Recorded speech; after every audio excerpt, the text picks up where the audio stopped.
Bom dia, pessoal. Nós vamos iniciar agora a nossa disciplina de Administração de Materiais. Eu sou a professora Elvia, vou estar com vocês ao longo dessa disciplina e vamos iniciar essa primeira unidade falando um pouco acerca da evolução da administração de materiais, né, o sistema Just-in-Time e o processo de previsão de compra. E vamos iniciar essa parte da evolução falando um pouco acerca dos recursos à disposição da empresa. Nós temos recursos materiais, patrimoniais, recursos de capitais, tecnológicos, recursos humanos, e cada um desses tem a sua área mais específica de estudo. A nossa área de materiais vai dar um foco maior nos recursos materiais e patrimoniais.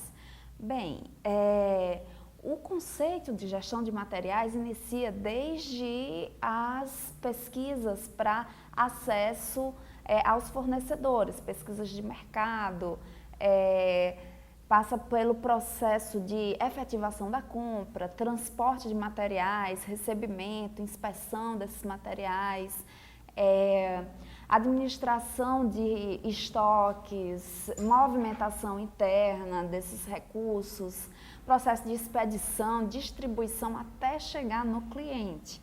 Então, perceba o quanto que essa ciência é abrangente e importante para o sucesso de qualquer organização. E para consolidar um conceito, eu gostaria de focar em 4 pilares, que é no tempo, na quantidade, na qualidade e nos custos. Como assim? Vamos resumir o conceito de administração de materiais no seguinte enunciado. A administração de materiais consiste na administração dos recursos para suprir a empresa de materiais dentro do tempo oportuno, da quantidade necessária e da qualidade requerida, por um menor custo possível. E o que é que faz o administrador de materiais? É aquele que planeja, coordena, controla, comanda e organiza toda a área de materiais, toda a área de estoque, toda a área de gestão de recursos patrimoniais e materiais da empresa, com o objetivo de proporcionar o maior lucro possível. Bem, e com relação à evolução em si desse conceito? A administração de materiais iniciou desde os primórdios da história da humanidade, em que se trabalhava com a caça, com a pesca e se precisava administrar esses recursos. Com o tempo, nós tivemos grandes marcos nessa história, como a Revolução Industrial, por exemplo. Nesse momento passou-se a se produzir em série, em grandes quantidades, né, em que houve uma grande evolução nas tecnologias de administração de estoque. Nós tivemos outro grande marco que foi as grandes guerras mundiais, em que a logística em si, ela teve a sua evolução, porque ganhava ou perdia as guerras aqueles que tinham o maior poder de conseguir administrar, gerir os seus recursos junto às tropas. E até chegar nos dias de hoje. Nos dias de hoje, nós temos conceitos bem aprofundados e trabalhados acerca da administração de materiais, né? E uma das técnicas que eu quero destacar aqui é o Just-in-Time, que é uma técnica de administração que surgiu, né, no Japão, ao fim da Segunda Grande Guerra Mundial, em que o Japão estava totalmente destruído e precisava se reerguer para competir com o mercado do Ocidente. Então, ele buscou desenvolver uma série de técnicas e estratégias para isso. E uma delas foi justamente o Just-in-Time, que significa ao pé da letra, bem na hora ou na hora certa. Essa metodologia de produção busca reduzir ao máximo a quantidade de estoque, né? Por isso que a gente chama de produção enxuta. E para que eles conseguissem fazer isso, eles reduziram ao máximo a quantidade de fornecedores. além de trabalhar uma série de técnicas voltadas para a qualidade do produto, para a perfeição do processo produtivo. À medida que ia aparecendo defeitos no processo produtivo, toda a linha de produção era parada e se buscava extrair, resolver a raiz daquele problema. E no início a produção parava o tempo todo, mas com o tempo ela passou a ser uma produção muito rápida e atender o seu cliente em tempo real, mesmo praticando a metodologia de estoque zero. E associada ao Just in Time, nós temos a metodologia Kanban, que é o sistema de controle de estoque por meio de cartões. E como que esse sistema funciona? Eu queria mostrar agora para vocês uma simulação para que nós pudéssemos compreender. Do lado esquerdo da nossa tela, nós temos a sinalização dos cartões Kanban. Perceba que nós temos aqui três cores, né? A cor verde, que significa o desejável para o processo produtivo, a cor amarela, que significa vamos ficar alerta, começar a se preparar para produzir, para repor o estoque, e a cor vermelha, que é onde nós não queremos estar, em termos de estoque. Percebam que os tablados pretos representam os estoques. Cada estoque, cada lote desse está sinalizado por um cartão Kanban, que é simbolizado por esse casinho aí, por essa letra. E os clientes, representados na sua parte superior direita, por tablados azuis. Então, o cliente comprou o seu primeiro lote. Perceba que o tablado vai para o cliente e o cartão vai ser sinalizado na parte esquerda da nossa tela, dizendo que a mercadoria está saindo, a gente precisa começar a produzir. Só que esse comando só é mandado quando nós chegamos na cor amarela. Então, o sistema de produção emite esse sinal, preparar para produzir material. Continuamos vendendo e a empresa vai iniciar a produção. Ok, produção feita, o estoque é reposto e os cartões voltam para o estoque. Unidade pronta para produzir outro item. Entenderam, gente? Percebam que o Kanban, ele funciona como uma sinalização para o processo produtivo, para que a gente saiba quando que precisamos começar a produzir para repor o material que está constantemente saindo. Lembrando que essa metodologia de Just-in-Time Kanban trabalha sempre com pequenos lotes, ao contrário do processo produtivo tradicional, estudados no Fordismo e Taylorismo. Bem, e finalizando, nós temos os desafios e as tendências da administração de materiais. Como desafio, eu queria focar a necessidade de se manter o menor estoque possível ao ponto de não faltar estoque para suprir a demanda, né? Ao ponto da empresa conseguir atender sua demanda de forma lucrativa para ela. E um grande desafio também é justamente atender essas oscilações do mercado, que a gente sabe que o mercado ele é um pouco imprevisível. E como tendência, nós temos a necessidade de desenvolver técnicas de previsões mais exatas possíveis e ferramentas tecnológicas para assessorar o estrategista, o gestor de materiais nesse sentido. Bem, gente, vamos continuar a primeira unidade, agora falando sobre o processo de previsão de demanda. O que seriam as previsões? Né? As previsões são são técnicas utilizadas para prever o comportamento da demanda, para que a empresa possa se antecipar e atender de forma eficaz a demanda ao longo de determinados períodos. Então, nós sabemos que o comportamento da demanda, ele é variável, né? Como assim? É complicado de eu prever o comportamento das pessoas, né? Então, mas assim, não exclui a necessidade da empresa fazer essa previsão, porque ela vai buscar se aproximar ao máximo desse comportamento, né? Mas muitas coisas podem alterar esse comportamento, como por exemplo, o surgimento de novos produtos no mercado, né? Então, hoje você pode ter produtos de ponta no seu estoque, mas de um momento para o outro pode surgir, né, produtos substitutos, produtos concorrentes que podem tornar o seu produto obsoleto.